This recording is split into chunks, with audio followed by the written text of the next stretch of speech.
Hello again, and welcome back to the Kotu Classic FPL Podcast. I'm your host Solomon, and as usual, Chama nakam. Boy, boy. Nag maa ngi over sa tey moom yaa ngi gis maa ngi dóor suma sumb yawe bii laa dóoroon Zoom. last week we were having this podcast me and Che, so I wore this one on Sunday bii laa dugalee Man United xam nga dugaleen yóbbu leen si pa butéel. Where juju be? That's the juju that you. That was the juju moo tax ma solaat ko tey léegi kay bii du ma ko bàyyi gannaaw every time we put moom lay dóor. Nice. Yeah, man. So we're gonna record the GW10 podcast preview. Sorry, today. It's about 7:30 here in the US. What time is it over there? Boy, it's a bit late. It's 11:30, almost 12. Going into Thursday. Into the Thursday, yeah, exactly. Okay. So excuse my slowness. I'm just waking up.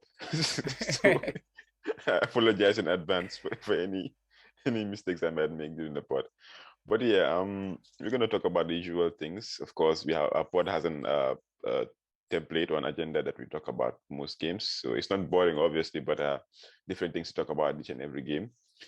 So just to give myself a bit of less stress, I'll try and avoid the Man Liverpool game as much as possible. As much as possible. So yeah, man, it is. That's why I wore my Liverpool shirt today, so that at least I will keep reminding you that. I don't think I'm gonna wear a Man U jersey until we deserve, like we really turn on the form. Honestly, I'm not feeling like being a Man U fan right now, even though it's difficult. But yeah, nope. So, anyways, we'll talk about the recap of the game week 9 results. Yeah. Cham will talk about the stats summary, which is very important as well. And we'll give the mini league update for the Kotu Classic FPL mini league. And then also we'll talk about the fixtures for this upcoming game week 10. And especially the most anticipated fixtures, the ones where we can score the most points. Yeah, and then we'll talk about transfers and the final teams that we have, or let's say our boss team. And then we'll talk about the captaincy discussions based on our captaincy ticker. And then if we have any plans beyond game week 10, we'll also talk about them. We also have a few questions from some of our listeners, especially from those in the group chat on WhatsApp. Yes, Chama, so I see you have a green arrow. So tell us about your week.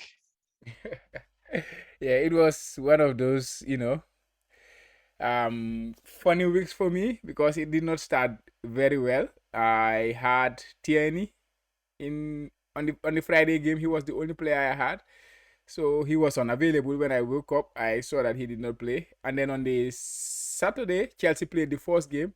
I only had Mendy in goal, whilst they were going rampant, scoring 7 goals. So I was not really enjoying in that game either. The midday kick, like the 3 o'clock kickoff too, I had Rafinha, I think Gallagher, and I think only Livramento did deliver in that one. Samedo gave away the last minute penalty, so it was really going badly for me until until the Man City boys came and Foden went riot. He scored a couple of goals. He became so lucky, especially the second goal. I could not believe that one. Did you see that goal? I didn't even watch the game. I guess for the scores. Yeah, that was a very funny goal. It was supposed to be Jesus's goal, but it just hit Foden in the back heel, in his heel, and then the ball went into the net. You could not even see it in the first instant that you will not even think it was Foden goal. Like, I had to see the repeat and again, and then realize, oh, Foden just scored a second goal.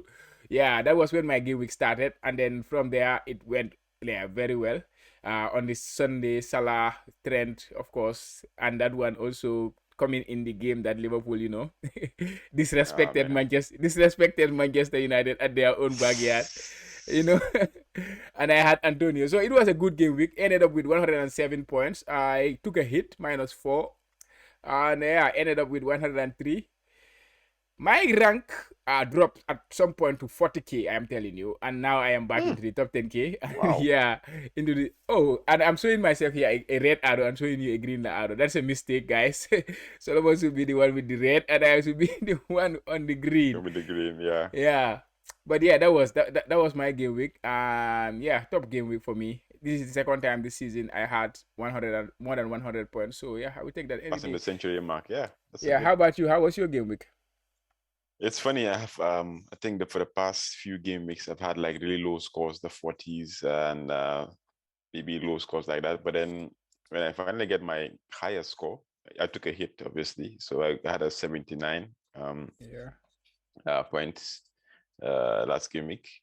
But then apparently it still gave me a red arrow because of all the Salah captains, I'm sure. So all the people that captain Salah and probably some that had like Chelsea players.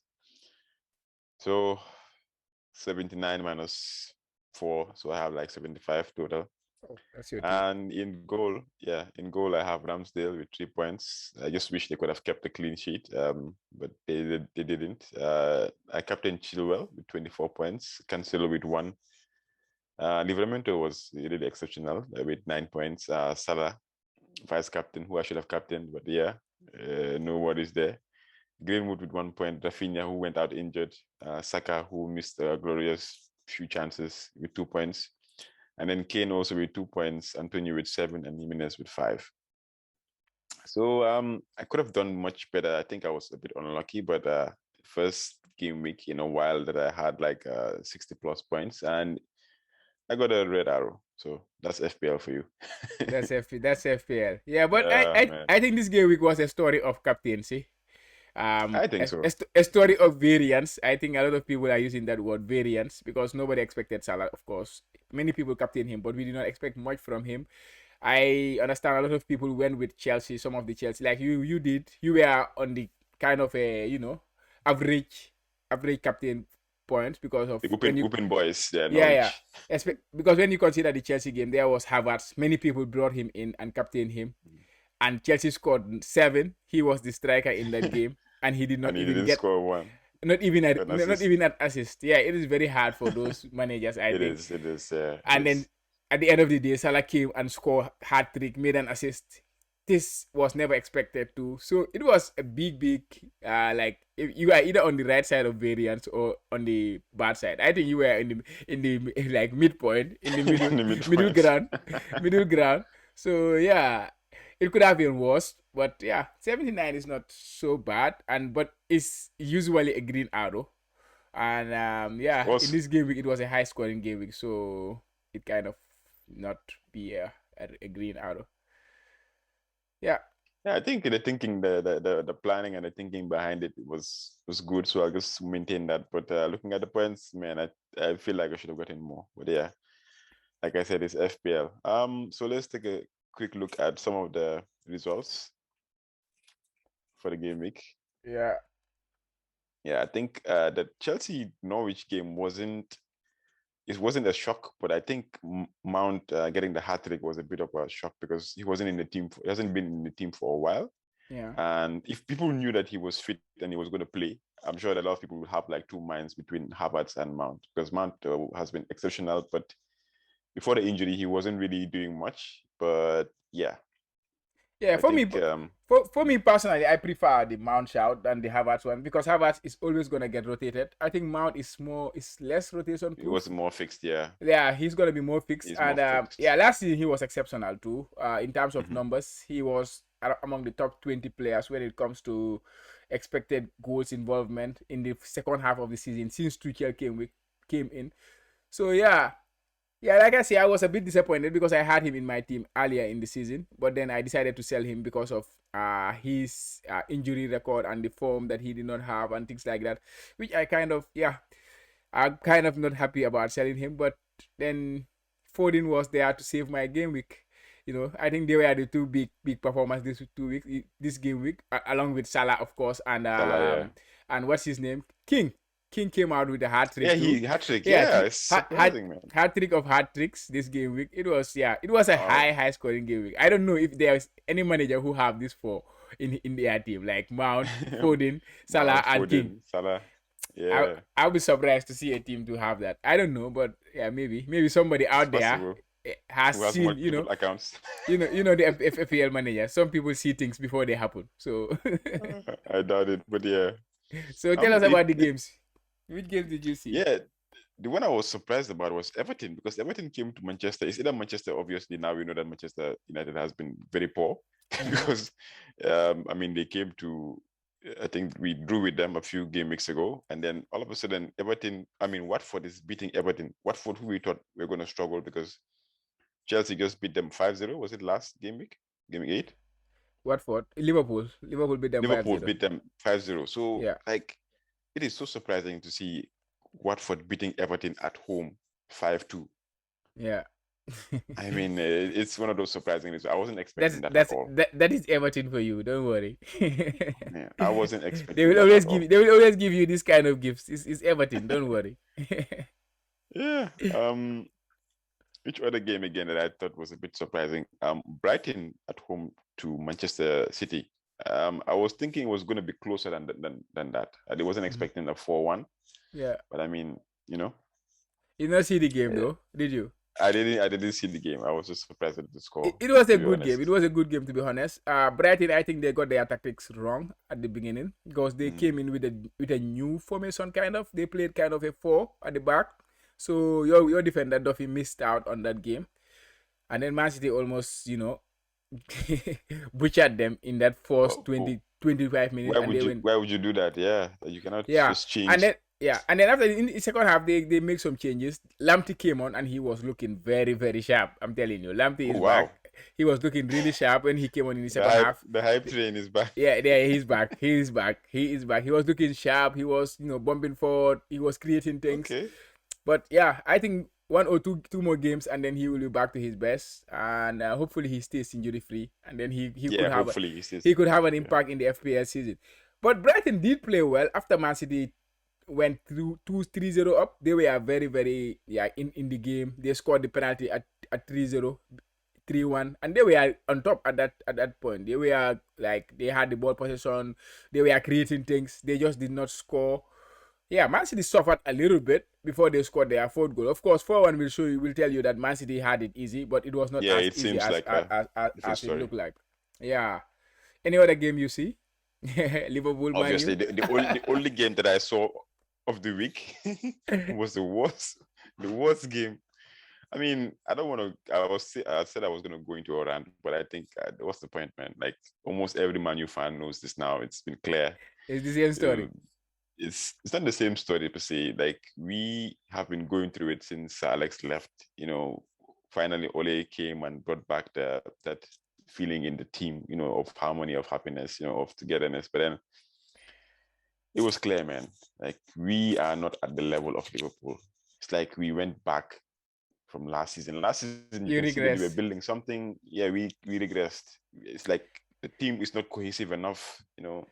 There's some work to be done. It's either the coaching or the players don't really train as much, or they just go to the training ground and probably have a laugh and then go back home. I don't know, but things need to Yeah, change. I'm not a manager. I don't know what is going on in the dressing rooms or whatever, but I know that this is not what we need right now. absolutely. We need we But need but much I more than this. but I think I made the call. I did tell you. I did warn you at least. Yeah, you did. Like last season, the reason Man United season looked great or looked good was because of the other teams. Like Chelsea, they had to change a manager at mid-season. They were struggling. Liverpool, we all know the story. We don't need to go back to that story. And then all of a sudden, Man United were second, right? But when you look at the points tally, it was almost the same. It was not different from the previous seasons. It was the same. The problem was Liverpool had dropped 20, 30 points from what they had before. So if Liverpool had the similar season that they had before, then maybe still Man United would not have felt, oh, now we are on top. Like I heard Rio said something like that, Rio Ferdinand. At least we are ahead of Liverpool. They are, regardless of what happened, we are ahead of Liverpool. That was his Oh, his yeah, yeah. argument. That is not the point, right? Mm-hmm. It was about why did this happen. So you guys need to like reality check, like they say reality check. But you guys did not do that at the end of the season. You felt you progress, but I did not see that progress in the team personally. The thing is, for me, like I don't mind losing, Yeah, like by a heavy defeat. You understand? But I want to see that we had a structure, yeah, that's you true. know, and we had a style of play. Up to now, I cannot tell you what our style of play is. Even with all the bad coaches we had, not the bad coaches per se, but the failed attempts that we had with the Mourinho, you can see that they were trying to create something. But right now, it's like it's up in the air. Anybody feels like, okay, just do what you can. That's the problem. Yeah. If we see a style of play and they're consistent with it, they are trying to play this type of football, then you can say, give them a chance. Maybe they will get there. Because Liverpool came in, when you had Klopp, you see that he was trying to bring something to the Yeah. team. There was That progress high all the pressing time. was there. Yeah, there was progress. Sometimes they will get beaten, but you see that that's what they're going for. Yeah. When they actually mastered it, that's when things changed. Yeah. But we cannot say the same. it's been Yeah. the 10th Unless season now. So McFred. what are we doing? I think that's the only thing that is clear in United. McFred will always start in the middle. We always start. But 4-2-3-1. you can see Yeah. the previous game where they didn't start, what happened? There was no energy in the midfield.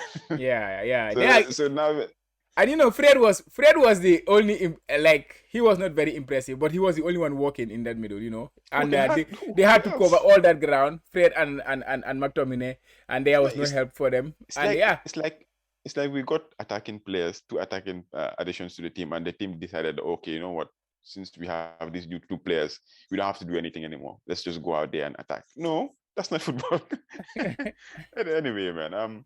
Okay, let me just go back to Yeah, but it was it was a good day for us. Yeah, it was a shocking result. But this is this is a generational result for Liverpool. This is a generational result for us. This one we will never forget. We will always reference it. Even next 10 years, I will still have this one. This is a big one. It's a big one. Yeah, it was a big week for us. I did enjoy the game. But to be honest, I was a bit relaxed though because it was too easy. I did not expect it to be that easy for us. So it was too easy. You did not even have to leave first year at all. Like nothing. And the funny thing is, why it's also a bit more disappointing. It's because we had a lot of chances. It's not like your defense was like. No, you had chances. We had so many chances.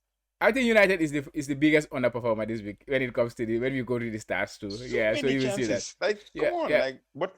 It's not, for me, it's not about even the chances we create. It's about being a team and playing together. But anyways, let's all right, enough with the rant. For me personally, I saw the Chelsea game and that was the one, and then the Liverpool one. Tottenham too. I saw West Ham. Antonio is back to see, and it's good to see Antonio back in the goals. He has been missing in the goals for a few weeks. But that was it for me. I think we can move to the stats. The stats, okay. All right. Here is the table for game week 9 team statistics summary. And XG wise, when it comes to attack, Chelsea were on top, of course. Chelsea, Man City, Liverpool. I think that is obvious because of the number of goals they score. But they also created a lot of chances. Chelsea had an XG of 3.9. And then they were the highest they were the best performer of the week when it comes to XG. They created 5 big chances and they had 7 goals. The team with the highest number of big chances were Watford and Liverpool. They had 6 each. And they had similar numbers, actually. The same number of XG, the same number of goals. So it was very identical for those two teams. The biggest underperformer when it comes to attack, like I say, is Man United. They created an XG of 1.4. So they deserve at least a goal in that game, I think. And unfortunately, not. I think the best moment in that game was when Ronaldo's goal was overruled for the offside. For me, that was the best moment. Not even the goals that Liverpool scored. The clean sheet. The clean sheet, yeah, exactly. Because I had Trent too. But it was just nice, They were celebrating. Okay, we are going back, boom, and then VAR just chopped it off. Okay, let's look at the defensive performance. Chelsea again. I think that game was too easy for Chelsea. They were just dominant. Norwich did not create anything of note. They had one chance, and that was from Chelsea's own mistake. That I think Kovac, Chilwell, was passing the ball and then mispassed the ball, and then a striker pick up the ball. That was the only shot they have, and that was the only save they had to make in that game. So it was complete dominant from them. And Norwich, they overperformed their XG in terms of defense. They should have considered. They conceded 7, but the XG was just 3.9. But like I say, if you score a lot of goals, you cannot take a lot from that. If you score a lot of goals, usually the XG cannot match that number of goals. If you score 5, 6, the XG cannot match it. It's not possible. Let's look at the player stats. We have my boy here, Benteke. I'm tired of putting Salah on this side because every time he's at the top, so I want to find something new. So that's why I brought in Benteke here. But he was involved in 5 big chances this week. That was huge. That was the highest of the week. So I think that needs to be that we need to take notice of that. It seems he's their focal point at Crystal Palace. He's having a lot of chances. He should have got a lot of goals. I think he scored 2. The second one was chopped off because of a foul from somebody. So he was very impressive for Crystal Palace, and he missed one glorious big chance in the game too. He only managed to score 1 goal, but he overperformed by minus 5.9, like underperformed by minus 5.9. He was the highest underperformer of this game week, and the biggest overperformer, of course, it was Mount. He scored a hat trick, and followed by Salah. Salah was the best performer of the week again with 5 big chances involved, 2.5 xGI, which was the highest of the week, 14.3 expected points, and then ended up with 4 goals involvement. That was 3 goals and 1 assist. So yeah, he's just doing what he has been doing. Last season I told you something about Kane, right? I said when you are overperforming, like Salah is overperforming this season a lot. But when you are overperforming and you are having the numbers, that is very good. But the only disappointment for Kane was he was a striker. This season we have the same scenario in Salah, but with the fact that he's a midfielder, so you have those extra points coming in. That's why Salah is he already amassed 107 points in FPL. So on this at this rate, he's gonna break the FPL record, which he already have, which is 300 and something points. Yeah, it's crazy. It's crazy the way he's going so far, and the season is just one quarter gone. It's crazy. This is team statistics for the season. Again, attack Liverpool. I think that one is obvious. Man City and Man United. Man United is still there when it comes to attack, and Chelsea, the top 4, is usual. And you look at the defensive performance. You have Man City again, of course, but that one too is very clear that Man City is the best defensive team in the league. Unfortunately, last time our clean sheet was wiped off because of a poor penalty that Ederson gave away. He didn't have anything to do in the game until that point. Then he gave away that penalty. So just to be involved. Just to be involved, exactly like they said, just to be involved. So Brentford too, they have been doing well. They are still number 2, but they have a big injury problem. Did you hear it? They are goalkeeper. The keeper is out for out for the season. I don't see him coming back because he has it's gonna change things. Like knee ligament, something like that. I don't know the nature of the injury exactly, but it's a very serious injury. So he will be out for a very, very long time, and that could be. And he's very key to the way they play because he's a very good goalkeeper when it comes to using his foot.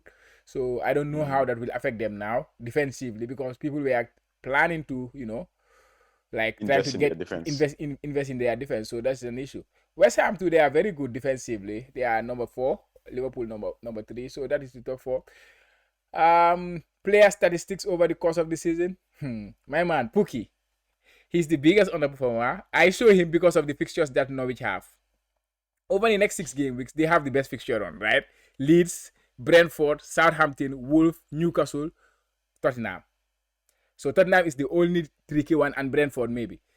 So I don't know if anybody is gonna take a punt on him, but I think he's 5.8 million at this point now. So I think Pookie could be an interesting pick if you wanna go there. Leeds are not good defensively. We all know that they are struggling because of their team is not together right now.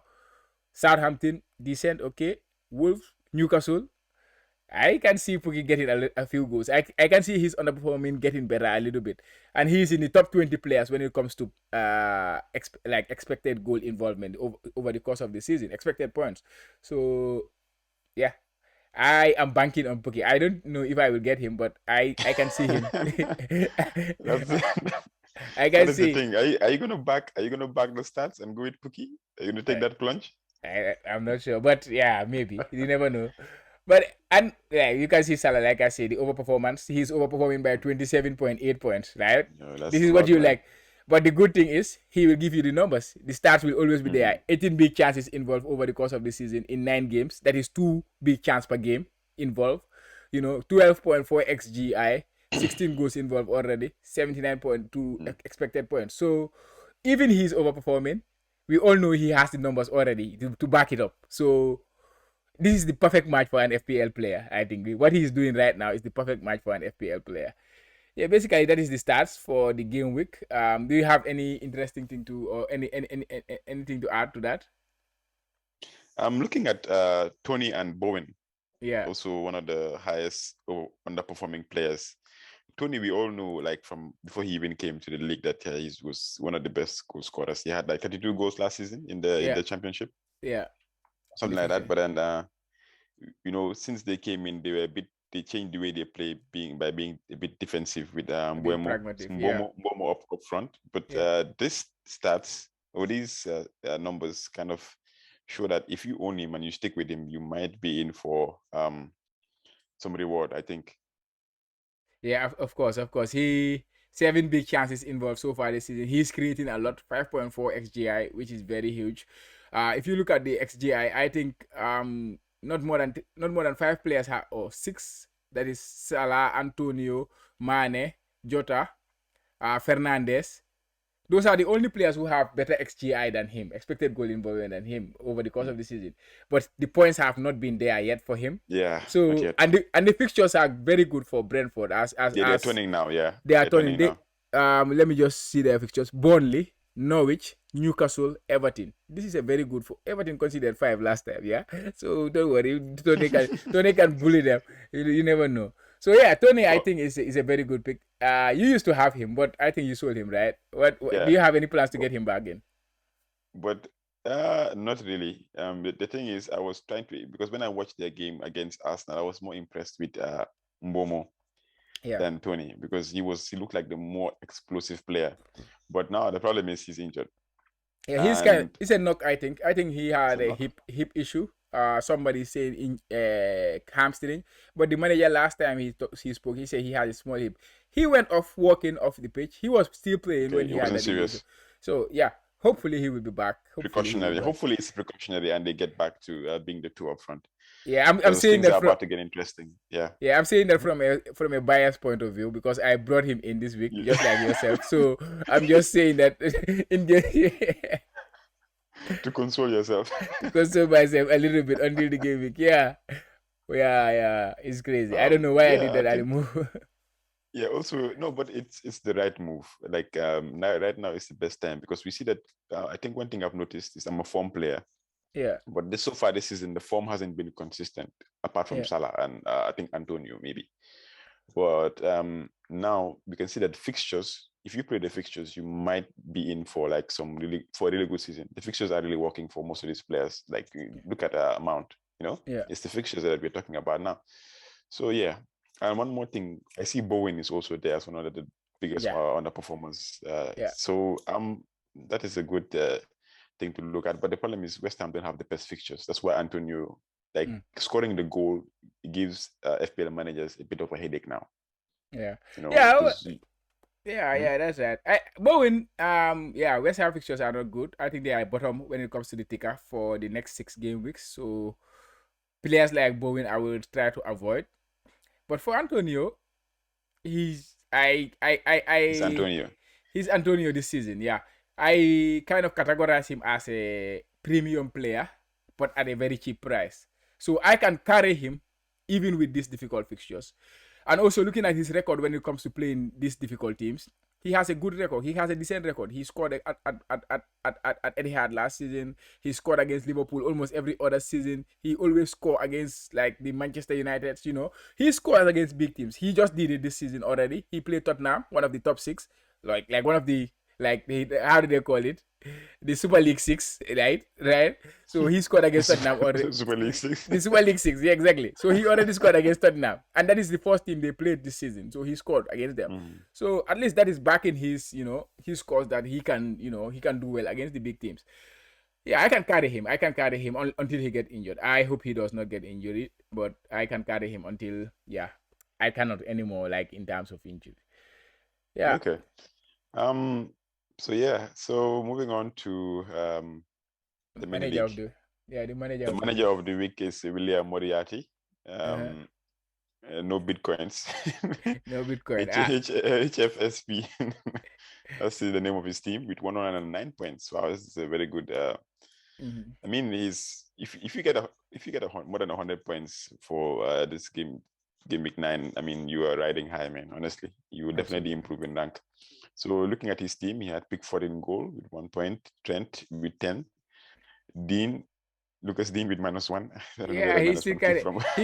he played the bench boost chip. Oh, Oh, okay. You played the bench. Okay, that makes sense. Yeah. And then Livramento with 9. Captain Salah, obviously, with 48. Fornals with 3. Keita, wow, this is a very good pick with 13 Nabilad. points. Nabilad. Yeah, and then Havertz, see, he took the Chelsea plunge, but then he was just unfortunate to get 3 Yeah. points. And then Antonio with 7, Wang with 8, and Saint Maximin with 2. I like this team. It's a very differential, bold team. And the And bench. then, yeah, and the bench, Sanchez with 4, McGinn with 1, Shaw with another -1 again, and then Regulion with 2.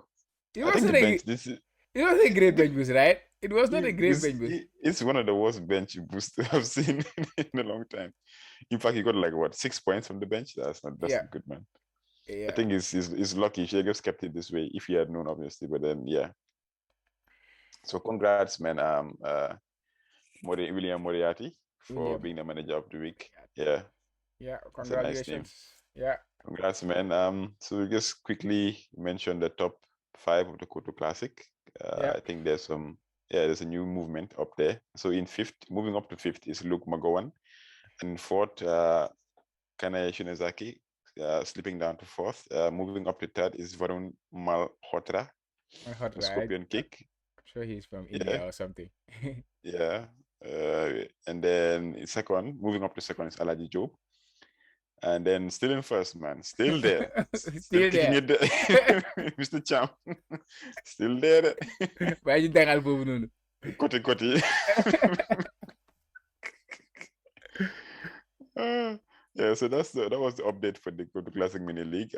Moving on to Game Week 10 fixtures that are most anticipated. Let's see what so which fixtures do you pick out? Let's just try to see if it's better than last week, because last week we were debating that the fixtures were tough, and then we had multiple.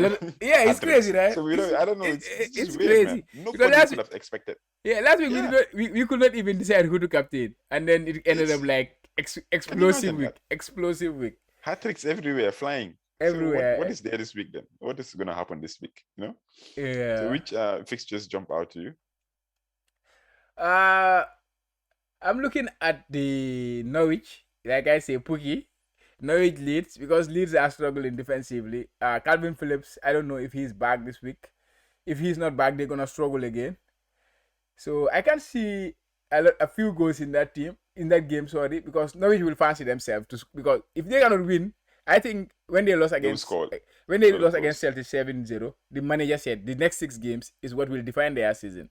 So that kind of indicate that they're gonna go for it from now on. They're not gonna go for the draw. They're gonna try to win these teams, because considering these teams are struggling like Leeds, I think I might fancy them to get some goals there. Yeah, they have a chance. And because of it's Norwich 2 defending, so you expect Leeds to score goals, and Leeds is a very good. So I can see a few goals in that game. How about you? Which fixture are you really looking at? I mean, looking at these fixtures, honestly, I think Watford is one that I'm interested because when they signed what's his name again, the striker, it's the Gambian, the one that scored the hat-trick, King. Joshua King. Yeah, when they signed, I was like, okay, this is a good signing. But then when they had the new manager, I was thinking it might take him a while for him to settle. But scoring a hat-trick, I think he's worth getting looked at right now. You know, we should definitely keep an eye out for Watford, because Sarr was the talisman, and all of a sudden King is coming in and also, was taking his claim. I think Watford Southampton might be a game to watch to see how they do. If they do well, then I think I probably might invest in a cheaper striker, because it's a cheap striker. That's what I'm looking for. Yeah, both teams have a few cheap, because Broha, he continued his form. He scored last week. Yeah, like you said, Broha, and he scored again this week. Yeah, it could be an interesting game, but he was flagged in the end of the game. He got injured, like before. He is similar to Lamptey. Every game he comes out, he gets a flag. First game he get a flag. He continue playing next game. Get a flag next game and then continue playing. Yeah. But okay, go ahead. I don't think anything else jumps out apart from the Norwich Leeds game. I know all the games I've seen. I just saw before I started the pod, I just saw a statistic that all the games that Norwich have played in, like the captains or the opposing players, their talisman have scored probably the highest point in the game week. And I think it's not going to be any different, man. You know, they It's might not gonna score be. a goal or two. Yeah, because But Leeds will, but but before they play Chelsea, they kept 2 clean sheets. Don't forget that too. They kept a couple of clean I sheets was, against it was Burnley though. Burnley have been struggling too. come on, man, come on. So anyway, I'm saying that I predict that them like Leeds will score a lot of goals. I'm hoping for that because I have Rafinha in my team. So Yeah, I have I obviously, have Raf too, but I don't know. out. Hopefully he's fit though. Hopefully he's fit. Go But the on, big game of the week, anything? go on, please. No, I was gonna go to the big game before we move on to that one. That is Man United Sports. Oh, you know that's what I was gonna talk about, right? Uh-huh. To Okay, be let's go honest, then. to take my let's say my emotions or being a fan out of this game Uh-huh. right now, I think we are struggling. If Ole doesn't save his managerial career with Manu in Spurs, I think we are in for another shocking result as well. Against It's Sports. just the truth because Well, there's not much you can do, like losing 5-0 at home and then going away to another, let's say, potential rivalry and then trying to see if you can. No, I don't think it's gonna work out much, man. But you never know. yeah. But if Kane, I'm gonna back Kane to do something this game against us. I'm sorry, but Okay. yeah. Yeah, but I was listening to the Scoutcast today. David Monday. He described Nuno Espirito Santo as a Mourinho, just a decent Mourinho. Like he's a very decent guy. Like he will speak properly, but he's just another Mourinho. He doesn't have So any idea what he's doing or what? yeah, well, he's another defensive coach. He's not, yeah, kind of a Oh, clueless okay. guy, you know. Yeah, but we are not talking about Manchester City and Liverpool. They have a decent fixture. I know Brighton. We are talking about their defense, but we are talking about Liverpool's attack, right? They will score against Brighton for sure. Man City, Man City's attack. They are playing against Palace. I know Brighton and Palace are teams that we consider as a very good teams in the way they are managers. You They're know, decent. They're decent. yeah, they are Yeah, decent they're team. decent. But when you're talking about the quality of Manchester City and Liverpool at their own grounds, I think that is too much for both of them. So I can see both Man City and Liverpool getting goals in their games, and yeah, I cannot look the captaincy beyond these two teams for me personally. I think you're right. The captaincy should be like somewhere safe this week. Yeah. But then let's do something new. Like what are the predicted scores between for these two games? Liverpool Brighton. What is your predicted score? I would expect Liverpool to score another 3 goals. To be honest, I think they will So score 3. 3-0. Yeah, 3-0, something like that. But I think my score because Liverpool have not been great. You know, they have been leaky sometimes. But yeah, I would expect them to keep the clean sheet. So I will go 3-0. Yeah. I'm gonna say it's gonna be 3-3. Okay, let me just put my money where my mouth is. I'm gonna say Liverpool 2, Brighton 1. I don't think you guys can keep a clean sheet. You were very lucky against us, and we were really poor, and we created. I was shocked. I was so angry. I was so shocked that this is Liverpool defending. It's so different, man. Yeah, I think you guys were unlucky. I mean, not lucky. We are very lucky not to concede in that game. Yeah, but that's the thing. That's the thing. We will concede chances. That I'm sure of. We will always concede chances. We are not scared of conceding chances. We are not a Man City. We are a Man City or a Chelsea where you control the game. I think I said that before. We don't control the game because we take a lot of risk to go. So we leave some gap behind, and then teams can exploit that gap. But we always back ourselves to score when we go because we know the reward we have when we attack. That's why we have those many chances. We can score 5 goals, score 5 in the last 2 games. Went to Atletico Madrid. This season, we have not scored less than 3 goals away from home in 9 games. So consider that. Right? So, yeah, we'll concede chances. But I don't know if Brighton can create chances at Anfield. So, it's quite different. We are playing at Anfield. We can control games, but yeah, it depends. But I cannot see them scoring. And we trust the goalkeeper too to save the chances that we will concede. That is another thing. Yeah, one thing with Brighton too is the attack. I'm not really convinced with the attack, but exactly. I'm sure that you guys will concede. You will win. Obviously, you will win, but it might be a tighter game than most people think. Yeah, but I think they are more. But I think they are more of a controlling team. They are very good in controlling games. They are very organized. But it's not about their attacking output. So that's why I don't know. I cannot see them scoring against Liverpool because you need to be very creative. Oh, okay. Yeah, I don't know. And I don't know. what about the Man City? What about the Man City Crystal Palace. Palace? Yeah, What do you think the score will be? I will go the same score. I will go 3-0. I don't see Palace scoring against City because they will not have chances. I don't see them having chances. So I see Man City winning 3-0, 4-0. Yeah, I will give them 4-0 maybe.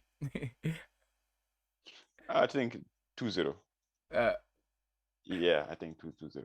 yeah, Palace are causing a Okay. little bit of trouble for the They teams. they But they are properly coached because I think things are changing now for them. I'm a bit impressed, casually impressed with their turnaround so far. yeah, but Arsenal, I'm telling you, Man City, Liverpool are not Arsenal. You know, these are the teams that.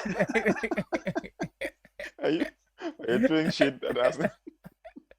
Yeah, we played Crystal Palace at home. We won 3-0, right? They played well. Yeah. Like at the end of the day, everybody was saying, okay, Crystal Palace caused some problem. But at the end of the day, there was not much problem that they will cause to win the game or cause Liverpool trouble. But for themselves, like they played decent.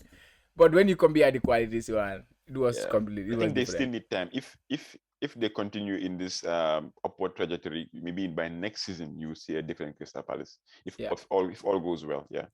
Yeah. Okay. And then the big one in terms of football is the Leicester City Arsenal. I think that's the one that everybody is really looking forward to, apart from the Spurs Man U. Yeah. Yeah. Leicester have been decent recently since they came back from the international break. I think they have been winning a lot. Yeah. They won against you guys last week too. They won. Tillemans is on top form. He's scoring goals. Yeah. Scoring some wonderful goals. Yeah, he's a top player. I like him as a player, but not. I think there is a question about him FPL. about FPL. Yeah, not so much on FPL, but I like him as a player. Yeah. I thought it would be an interesting game. Arsenal too, they found some form recently. So I think both teams are on form. So it could be a very interesting game to watch. I see a draw in that one. How about you? Yeah, I think Arsenal might keep a clean sheet, or even if they do concede just one. But I'm not really sure how many goals Leicester will score. That's the issue right now. So I'll say a 1-1. Daka and Vardy is injured, so we expect Daka and Hinacho to score to play. So yeah, I can see a few goals. I can see a few goals there. I see Leicester scoring a few, at least a couple of goals. If Arsenal are gonna get anything, they're gonna score. They need to score 2 goals. I think Ben White is injured too. Ben White is injured. Oh, that's another banger. I think I'm not really sure, but yeah. Yeah, he was off yesterday. Yeah, he was taken off before the end of the game. So maybe I don't know. Yeah. Okay. So not to drag this along, let's move on to our teams for game week 10. How does your team look like so far? Any I took major changes? Major changes. I took a -8. Whoa. Oh, you because can afford to, okay. I think on the Saturday I was a bit, it was on the Saturday or on the Friday. It was on the Friday when I woke up and did not see Tierney play. I kind of did a rate transfer, but I had this plan to bring in Buemo. Lukaku was injured. I did not need to keep him again in my team. And then Tierney got injured, and to get Kane, I had to downgrade somebody. So I downgraded Buemo. I downgraded Ben Rahma to Buemo because West Ham fixtures. So I brought in Buemo and Kane for Lukaku and Ben Rahma. Then I realized I have 5.5 million and Tierney was out injured. So I have been wanting a Chelsea defender for a long time and I could afford James. So I say, okay, let me just bring in James once and for all. It's a hit, but this is a long-term pick. So let me do it. So because sometimes my hits, it's not just about the captaincy. Like some people, it's about down the line. Yeah, for me, it's about down the line as well. So that's why I went with James.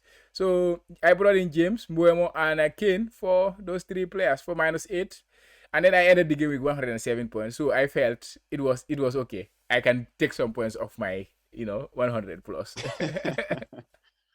That's a good thing. So take us to your teams. What does your team look like now? Yeah, my team looks like Mendy in goal, Cancelo, James, Trent Alexander-Arnold, and Livramento in defense. I'm very happy with my defense, how it is looking. Only Semedo I'm not happy with. He's giving penalties away. I don't like that.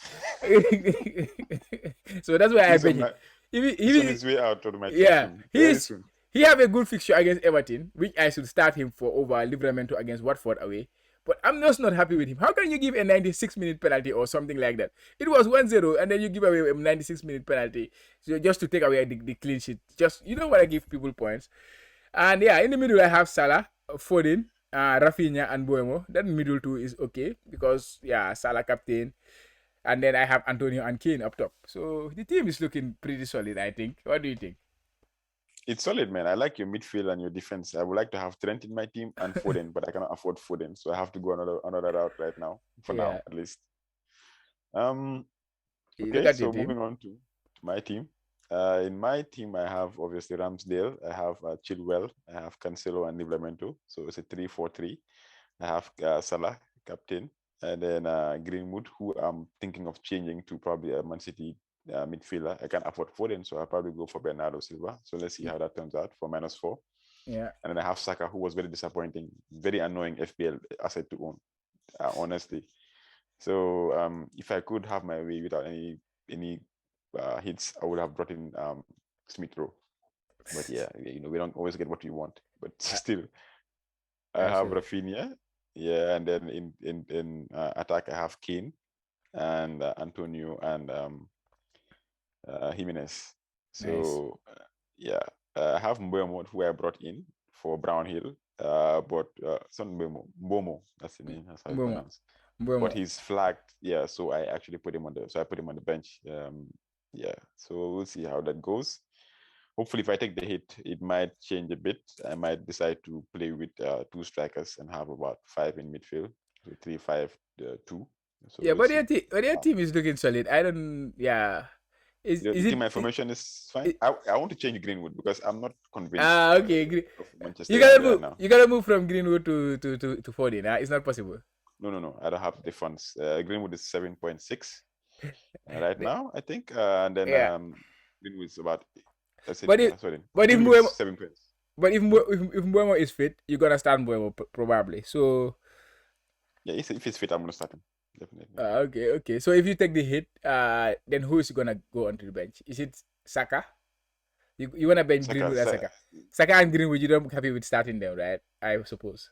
No, if I was gonna take the hit, it was going to be for Greenwood. So instead of Saka, it will be probably Mbuemo and then and the player coming. Foden. Yeah.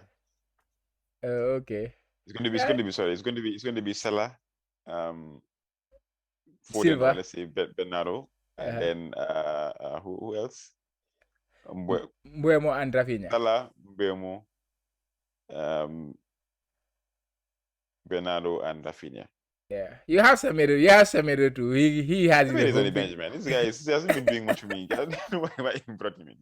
It's a wrong move. It's a failed move, man. Honestly, I was impressed by what all the FPL Twitterverse was saying about him. Yeah, he hasn't given, but he assisted the assister for their goal. He passed the ball to Jimenez. For his price, man, he should be doing much more. He's 5 million. He's a sub 5 million player. So these players, you should not expect much from them.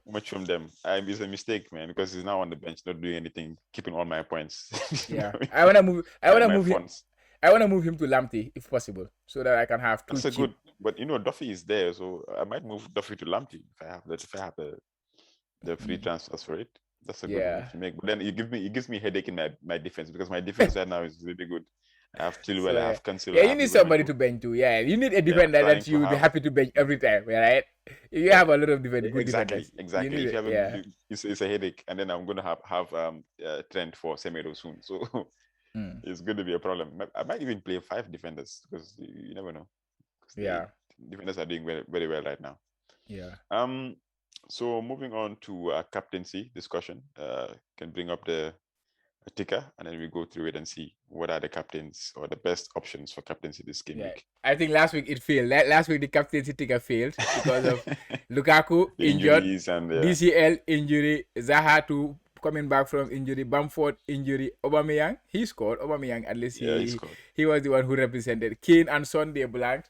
And we did not even have Salah here. We did not have, because of Lukaku, we did not have Mount, and we did not have what was it? King. I think that's what I was saying. It was an anomaly. Yes. It was an anomaly. Last week it was an anomaly. It was an anomaly. That's what I'm saying. You said that the captaincy matrix works best with the best asset in the team. So sometimes I feel like the team itself doesn't need the best asset. You can have another sub player who can step in for that talisman. Yeah, So absolutely. it That's can how work that way. Yeah. actually that's how it should be. How it should be interpreted, because of you need to put somebody there, right? And logic, like if you take the player, the most expensive player, it means that is the player they expect to score more points. That's why they price him at at the high price. For example, at Liverpool, Salah is the highest price player because they expect Salah to be the highest scoring player. At Man City, KDB. So you have to take those players, and for a start, you have to consider those players as the best players in the team. They are not necessarily the best player in the team, but you have to take them as the best player in the team, and then you start from there. But if you have those players, then it gives you an idea this team is worthy of a captain.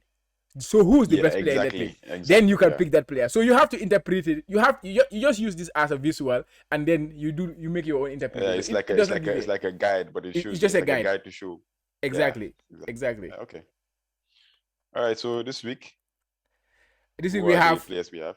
At the top we have KDB and Stalin. Of course, Stalin is not playing now. He has some issues with Pep, I think. So KDB. Oh, okay, that's what it is. Because I'm surprised. Why is he not playing?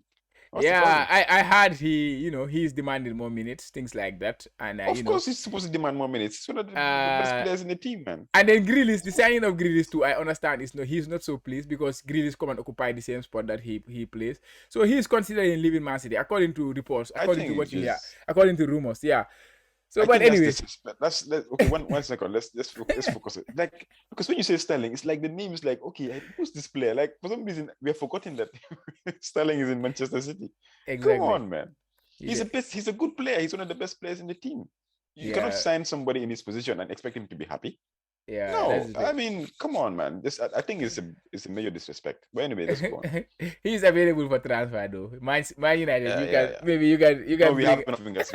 We now need defensive midfielders and replace all that defensive backline from left to right. Everybody should go. Okay, yeah, let's look at this. KDB and Stalin. KDB last game he did not start, so if you have him, I know you will be very reluctant to captain him against Palace, but I think he's a very good captain for that game. He's been managed. He's been managed. But having not started that game, and I don't expect him to start this midweek, maybe he will. Pep, you never know. Pep with the Carabao Cup, that is his cup. That cup is he owns it. 5 years in a row he won it, right? Or 4 years. So expect maybe KDB will play. So, but if he does not start, I think if you own him, like I know a few managers who own him, so I think he's a very decent captain to have. And of course Salah and Mane versus Brentford. But it's difficult to captain Mane when Salah is still doing his things. On penalties and everything, yeah. Yeah, Lukaku is out injured, so we can replace him by like Havertz. If you have a Havertz of Chelsea versus Newcastle, Newcastle is very bad. Mount, exactly, is good. And then you look at Vardy versus Arsenal, he might be out too. So we have to look at someone else. Southampton, and Kane and Son versus Man U. So yeah, who are you going with? You are thinking outside the box, right? So what are you gonna do? Rafinha against Norwich with the flag. Yeah, well, I heard some news that he's gonna play. So I mean, yeah. Bielsa said he should be back for the weekend. It was not as bad. And since Norwich is giving away free goals like it's Christmas, I think it's like jumping on that train. You wanna capitalize on that? Okay, let's see what happens. Yeah, he should bring his Brazil form back. When he scored 2 goals for Brazil, at least he should do that in the Premier. Rafinha has never scored 2 goals in the Premier League. You know that. I think he has never scored more than 10 points, only once or twice. He's capable of so much more, man. He's capable of so much more, but he has never, unlocked. He has never been unlocked in the league. He is a consistent performer. That's why I like him. Because you want to have some consistent performance in your team, and then you have the explosive one. So Rafinha is that his price point. Yeah, his price point is very cheap also. Exactly. So let's see how it goes. So you're gonna hit that one. I really don't have the guts to go anything. I'm thinking about it, man. But you never know. I change my mind. But it's some out of the box, thinking out of the box move that I want to make because I'm stuck in the same position, like going up and down. Like it's very frustrating. I wanna, either make it or break it. Either I do a very silly move and it backfires and I find myself at 1.2 million. For me personally, I don't have the guts. I don't have the guts to go away from Salah right now. Last week I almost did it against United. If Lukaku was fit, definitely I was gonna captain Lukaku. And if I had a better Chelsea asset, like I said, if it was not the goalkeeper, I will definitely have captain a Chelsea player. And fortunately for me, I have those hindrances. I did not have the right players in my team, so I had to just go with Salah because he was the best thing I had. But this week, I cannot see myself going away from him. I think his form is just scary right now. It seems like anything he touches turns to goal. He has been scoring for 10 games in a row. Salah has been scoring goals. I know it's gonna stop. The form is gonna stop at some point. But 10 games in a row, man. And and the whole world is gonna captain him. So if you don't captain him, But this is the thing. okay. The whole world's gonna captain him, but then what if it doesn't work? And then this is the one time it doesn't work. And this is your chance, man. Okay, there could be a one chance.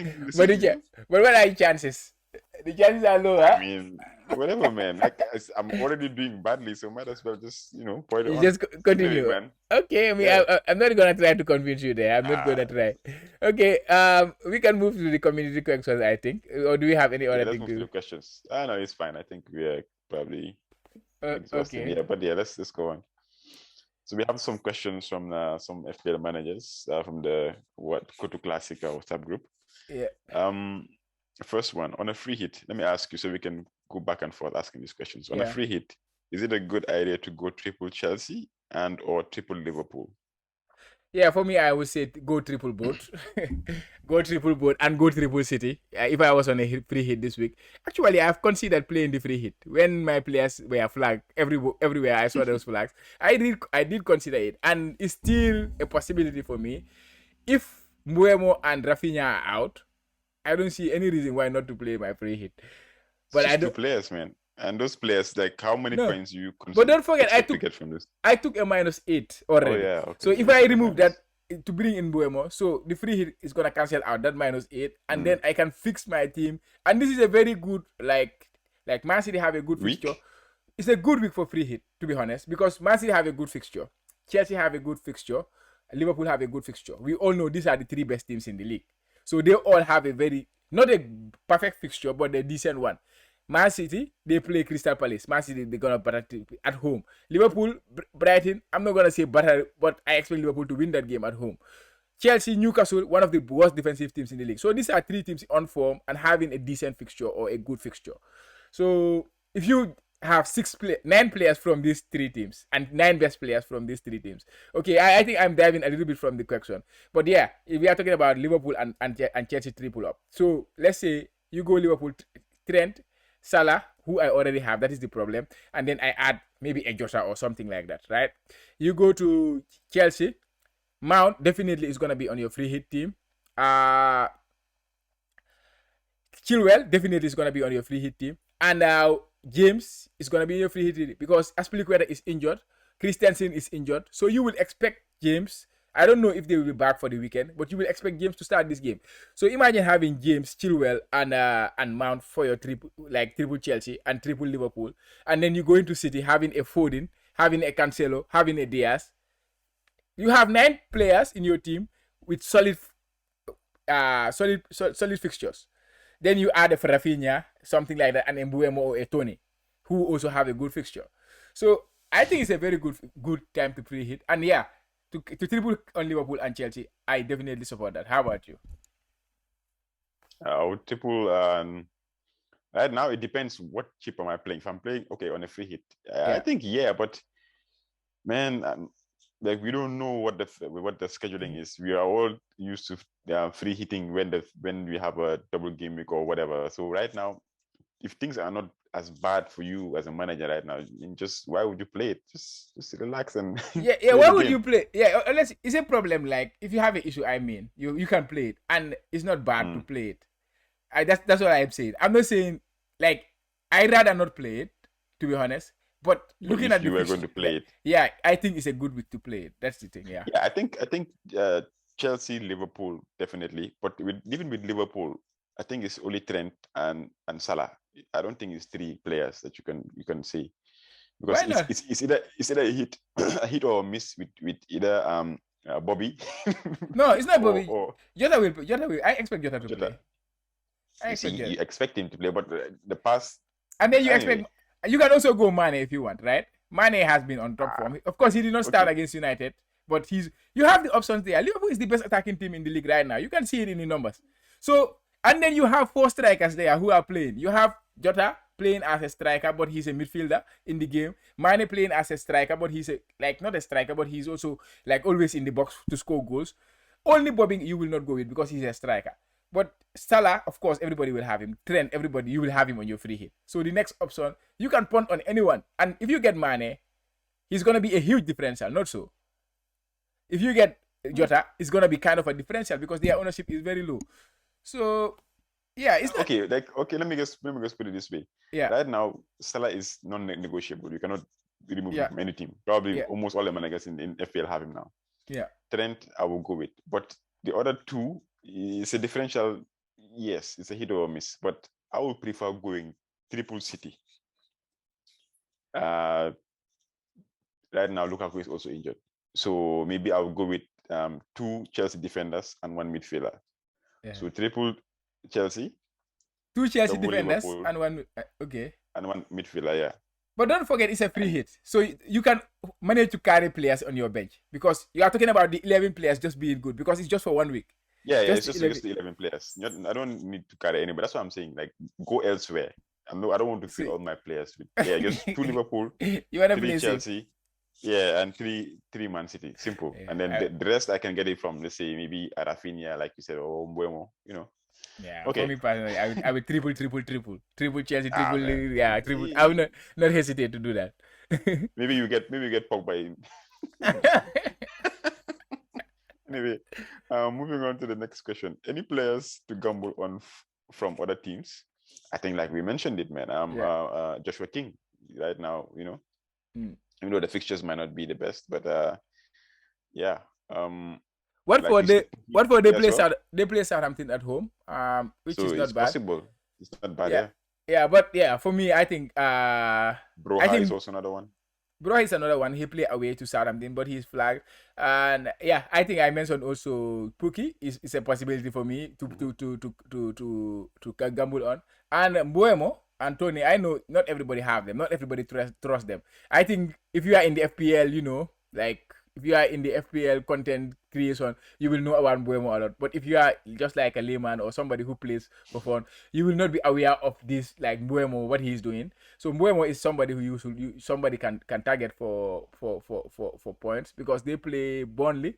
Burnley have been terrible this season. They have been woeful. They haven't get a win so far this season. So defensively, usually was their strength, but they are not looking so good defensively. So yeah, Mbuemo and Tone is somebody to target to. Leicester too, because of Vardy is out, Iheanacho and Daka, but they play Arsenal, which is a bit tricky fixture. Okay. And next question: how much will Liverpool suffer when Salah, Mane, and Keita go to AFCON? What do you think? They will suffer? I don't think so. I think they'll be fine, man. I mean, Salah is exceptional, but Salah, we've seen it before last season. Salah, some games he was rested and they still went out and won the game. It's not about the individual player. Liverpool is not an individual team. Mm-hmm. It's not an individual player type of team. They play as a team. So either if both of them, Keita just came back into the team. I don't think Keita is an issue, but it's Salah and Mane. Mane was rested. Keita played. Yeah. So either way, Salah contributes more to the team, but they can manage without him. I think another player like what's his name, Jota can step up to the plate and take Salah's place. So it's not. I don't think they will suffer. Yeah. Unless they're really in bad form, when they need like that one goal, yes. But if they're okay, right now, he removes Salah and Mane, they'll still do fine. Yeah, I agree with you. I think it just depends on how many players are fit at that point in time. So if they have the main core of the players fit, if they have the main squads fit, and Salah and Mane go, I think they can manage. And considering that officially they will miss 4 games in the Premier League, 4 officially. But clubs are, of course, they will negotiate because the players can go a little bit late to the African Cup of Nations. Like, for example, if Salah and Mane report like on the 2nd or on the 3rd after Liverpool play Chelsea, so they will only miss 2 games in the league, and those are games against Crystal Palace and Brentford. So I don't think those are difficult enough fixtures where Salah and Mane not available can affect Liverpool. So hopefully they can get that arrangement with the national teams of Senegal and the national team of Egypt to keep their players until on the second. African Cup of Nations start on the 10th. So if Liverpool can manage to do that, I don't see it being a big issue for Liverpool. Here's the problem though. This is football, but when it comes to FPL, are you going to keep Salah in your team for those 4 games, possible 4 games? It could be more, especially when they go to the final. Yeah. But are you going No, to it will not be more. It will be maximum 4 games. Maximum. That's 4? That's worst case scenario, yeah. 4 games. Because AFCON starts on the 10th and ends on the 10th January to February 7th, something like that. So what happens is January 2nd, Liverpool play against Chelsea. Right? So after that, they have a 2 weeks winter break. So between that period, there is the FA Cup, there is the League Cup. So they're gonna miss some league like cup games, along with Crystal Palace and Brentford. So best case scenario, if countries agree with Liverpool, have some agreement with them, they will miss only 2 games. If they don't agree with them, they will miss 4 games, which includes Leicester, Chelsea, Liverpool, Brentford, and Crystal Palace.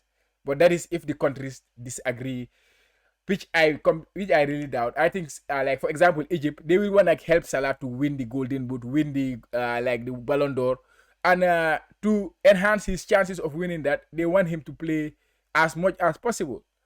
So of course, if it does not affect the Egypt calendar, they will want him to play as much as possible. Because what I'm saying is, like Salah plays on the 2nd, right, against Chelsea. Egypt does not play until on the 11th. That is 1 week later. Why would you tell him you need to come early? It does not make sense to me. Just because you have the authority to bring him in, you bring him in. You have to think about, how can I help the player as well? This is just my opinion. I know some people might think differently, but this is my opinion. And if it was a different club too, I would think about it in the same manner. It's not just because it's Salah at Liverpool, but it just doesn't make sense to take a player for 2 weeks, like depriving him from playing some important games that could help him achieve some individual goals as a player. Than, I know people can be selfish, countries can be selfish, but it's just about being sensible at the end of the day. Okay, I think that makes sense, but we'll see. The question goes whether we'll sell him or we'll keep him for. I will keep him because his price is just too expensive, so I can carry him. By that time, I believe I will have a squad good enough to put him on my bench, just like I placed Lukaku on my bench and ended up with 107 points, right? So it's not a big problem, I think, unless if you don't have a big squad. Okay. What is the other question? Do Liverpool need a signing in January to cover Salah? Do you need a signing in January to cover Salah? It depends on injuries. If every player is fit, I don't see the need for an injury. And if the players stay like Divock Origi and Minamino, I think we don't need a signing. I'm not saying Minamino and Divock Origi are good enough to replace, to do what Salah is doing, but they are good enough as a a backup option for Liverpool. Divock Origi is a very good footballer, but he's not just at the level of Salah and Mane and things like that. But as a 5th choice or as a 6th choice, they are very good options. And like I say, Liverpool don't have a lot of fixture, like terrible fixtures that they will desperately need a new signing. And realistically, in January, you don't have like the players you want to sign. Which player will come and improve Liverpool? That is another thing. You cannot have those kind of players. So for me, you cannot have a very good player in January. They don't like leaving mid-season. Exactly. So for me personally, or you spend a lot of money. Yeah. Exactly. So for me personally, I don't think we need to sign anyone in January as long as we have the teams fit. Yeah. The ones asking this question is probably a Liverpool fan. Yeah, he's a Liverpool fan. I know. Anyway. If so, who to keep in contention while key players are absent? Is this FPL later? But anyway, you can go ahead. They are saying that in FPL, if so, who to keep in contention while key players are absent? It means if all the players from Liverpool, the 3 players we mentioned, go to AFCON, which players in your team do you keep, like the Jota or? Yeah, I think Jota will be a very popular pick at that time because he will be the talisman, and he will be the one to score the goals more regularly. And Bobby, he will not be an FPL asset. He's just an exceptional footballer, like we saw. Like I say, he was my man of the match against Man United. Surprisingly, he was the player I enjoy watching the most. It's the movement, yeah, the movement. Yeah, he completely like dismantled the Manchester defense. They did not know what to defend against, which was exceptional. Yeah, so for him, FPL is not his thing, not anymore. Since he moved from midfield to striker, his FPL is not for him anymore, right? But yeah, Jota will be the key player in January. Maybe Harvey Elliott will be back too. He started running, so he started working out, so he should be back. So hopefully he will replace Salah in that role. Okay, next question. With Vardy out, would Daka or Tielemans be a good transfer? Daka, if Vardy is 100% out, okay, you can go first. I think both of them, Daka and Iheanacho, will both play now that Vardy is out. Yeah. And I think Daka has been really making a case for himself because he scored, I think, 4 goals in last week, midweek. Yeah. Tielemans has been on very good exceptional form. He's been scoring goals too. Tielemans is a good transfer. I'm not sure what his price point is. Can you check for me? But he will be a very good differential. He's around 7 million. 7 million range. There's a lot of players in midfield that are like really good for that price. So he might be one of them. Yeah. But I think Daka is somebody that we were talking about before the season started. And I think it's good that now might be his chance to really stake a claim. Yeah, he got an assist last week, right? He came on and got the assist for what is his name? Madison's goal. For me, I think Daka, yes. Tielemans, I like him as a footballer. Like I say, he's one of the, if somebody just asks if Liverpool were to sign a player in January, I would take Tielemans. This is the player I would take because of the way he plays. As a footballer, I like him a lot. But when it comes to FPL, the 2 goals he scored last 2 game weeks, they were all low XG. Low XG goals. They are long range. But this season it seems he is more advanced when compared to the past few seasons, but still he is more of the controlling type of a midfielder. The goals are not expected to come from him. Are usually expected to come from strikers. So for me personally, I don't see him as a good FPL asset. But for a footballer, he's an exceptional one. Yeah, you don't expect to get him into your team and think that he's going to score every week. Yeah, exactly. Yeah. And when you get them. The price point he's at, I think there are better options there. Okay, exactly. Yeah, if it was about maybe 5 million or 5.5, I would say yes, definitely. Yeah, but at 7 million, that's a bit expensive. Yeah. And last question: Kane, Son, or Salah possible captaincy for this week? I'm sure that's what they meant. Yeah, Salah for me. No, we have that. No, I can give that one shot. I think the same. There's no. Until the form drops, the Captain Salah. I was just trying to play devil's advocate. Yeah, talking about and all this. No. Yeah, if you compare the fixtures, I would say, of course, it's Man United. They considered 5 last week and they considered 4 the previous week. So they have considered 9 in the last 2 games, which is bad. But if you cannot compare, defensively, maybe you can say Brighton have been better. But if you look at the attack of Tottenham and the attack of Liverpool, I think you are completely talking about different classes right now. And Salah on his form, he just has to be Salah, man. Okay. Thanks for the question, guys. It was really fun. I think we've really exploited this. So, Chama, before we I don't think we even need to say anything. You just need to just close the pod. Just close the pod. It's too long, man, today. Yeah. So thanks guys for always supporting the pod. It was fun discussing this pod today. We hope that you guys enjoyed this episode and please watch out for other episodes every week. Thanks guys and catch you guys on the next one. Goodbye, guys.